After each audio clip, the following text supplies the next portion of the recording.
so absorbers. A lot of people are sparking up interest on these on the comments and stuff.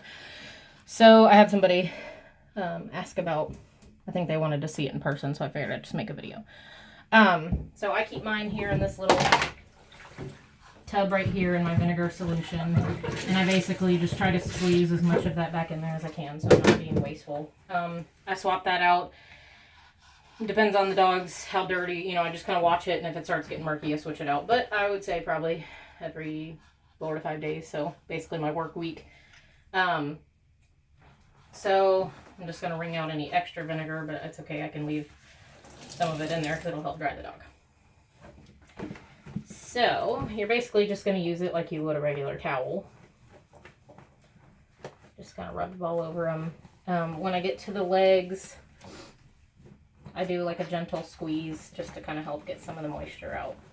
But just rub them really good, and it just, literally, that's why the name is called absorber, because it just absorbs all the moisture. Squeeze their tail. Get your nose at it. Okay. So, I mean, I don't know how well this will show, because I know Facebook has really crappy quality sometimes on the videos, but it's just a really thin, sorry, I know my camera's shaking. Just a really thin, like, soft sponge. There's not even really anything I can compare it to. But you'll see, I don't know if you can see on the video, but the dark spots are where all the moisture is at. So once this gets pretty much solid dark, you can squeeze it out. There is a lot of people worried about it hurting their hands. The best way that I've found, so I'm going to try to show this. Lengthwise, it's actually kind of long, but I take it lengthwise and fold it in half. So it's like this. And then I twist it. Don't twist it over your dog because you'll end up putting more water back on your dog. But so I'm going to try to do it over here where you can still see. And so I literally just gently twist it and the water starts falling out. I'm not even doing anything, as you can see. Like, I'm just still lightly twisting.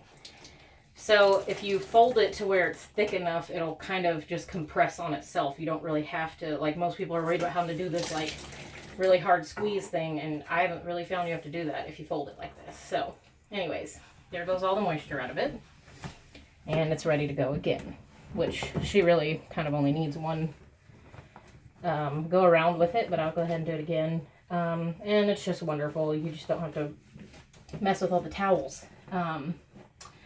I swap mine out again, same as kind of like the water, usually every 4 or 5 days. If I do have a dog with like funky skin, I will swap it out. I'm not just going to dump that in vinegar and reuse it. I will put it in the laundry chute and get a new one out.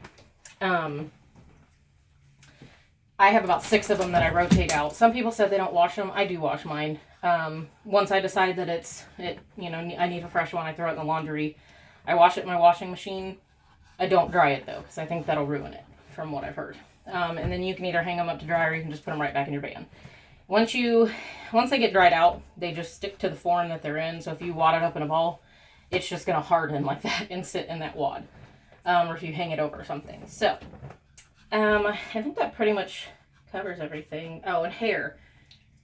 Generally, hair does not stick to it. Like, there's, I don't think, any hair really on this from her.